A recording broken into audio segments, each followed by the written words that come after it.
Think and Grow Rich, Chapter 1.4. A few years back, Ford decided to produce his own famous V8 motor.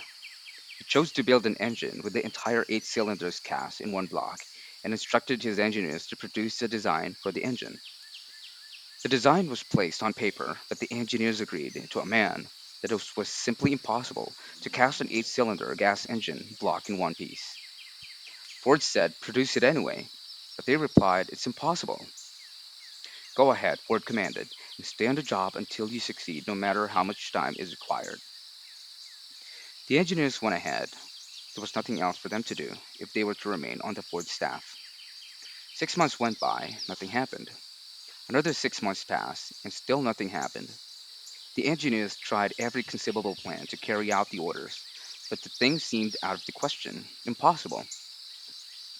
At the end of the year, Ford checked with his engineers, and again they informed him that they had found no way to carry out his orders. Go right ahead, said Ford. I want it, and I'll have it. They went ahead, and then, as if by a stroke of magic, the secret was revealed and discovered. The Ford determination had won once more. This story may not be described with minute accuracy, but the sum and substance of it is correct.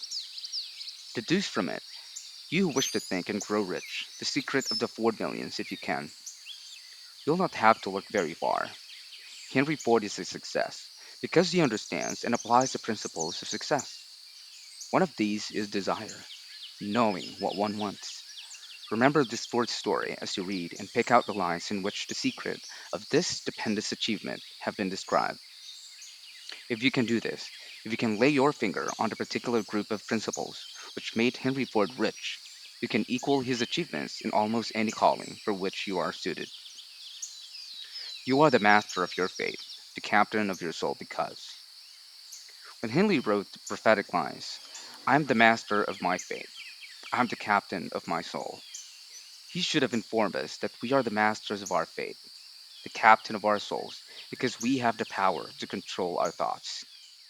He should have told us that either in which this little earth floats, in which we move and have our being, is a form of energy moving at an inconceivably high rate of vibration, that the ether is filled with a form of universal power, which adapts itself to the nature of the thoughts we hold in our minds and influences us in natural ways to transmute our thoughts into their physical equivalent. If the poet had told us of this great truth, we would know why it is that we are the masters of our fate, the captain of our souls. He should have told us with great emphasis that this power makes no attempt to discriminate between destructive thoughts and constructive thoughts that will urge us to translate into physical reality thoughts of poverty just as quickly as it will influence us to act upon these riches and thoughts of riches.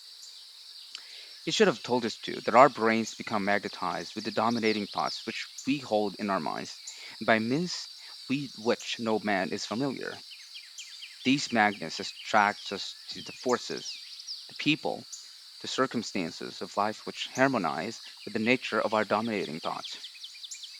He should have told us that before we can accumulate riches in great abundance, we must magnetize our minds with intense desire for riches, that we must become money conscious until the desire for money drives us to create definite plans for acquiring it.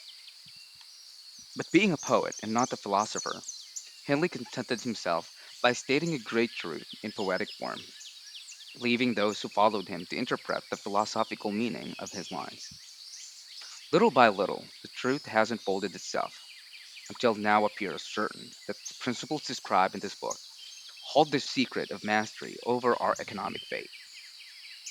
We are now ready to examine the first of these principles.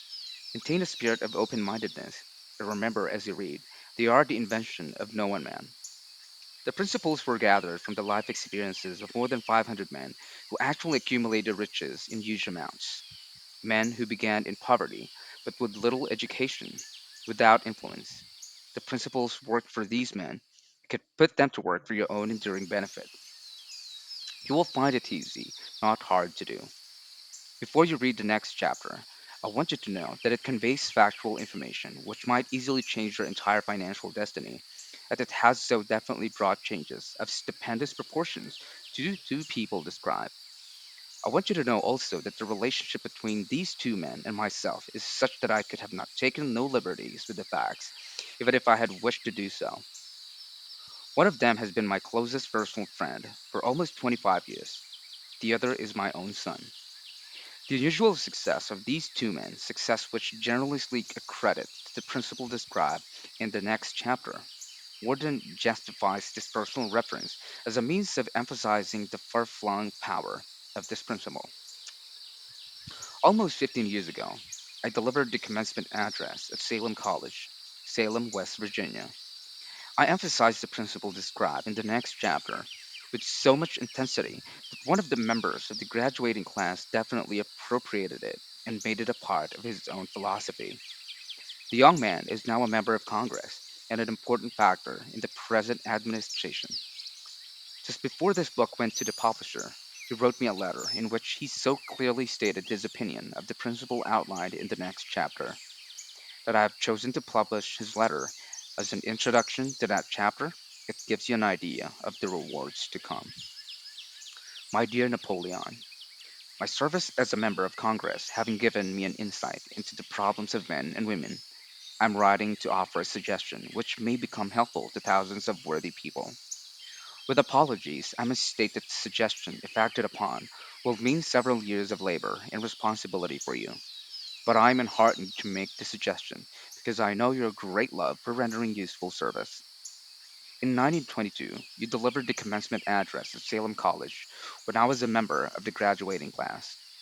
In that address, you planted in my mind an idea which should have responsible for the opportunity I now have to serve the people of my state, and will be responsible, in a very large measure, for whatever success I may have in the future. The suggestion I have in mind is that you put into a book the sum of substance of the address you delivered at Salem College, and in that way give the people of America an opportunity to profit by your many years of experience and association with the men of who, by their greatness, have made America the richest nation on earth. I recall as though it were yesterday the marvelous description you gave of the method by which Henry Ford, but with little schooling, without a collar, without a dollar, with no influential friends, rose to great heights. I made up my mind then, even before you had finished your speech, that I would make a place for myself, no matter how many difficulties I had to surmount. Thousands of young people will finish their schooling this year, and within the next few years, every one of them will be seeking just this message of practical encouragement as the one I received from you. They will want to know where to turn, what to do to get started in life. You can tell them because you have helped solve the problems of so many, many people.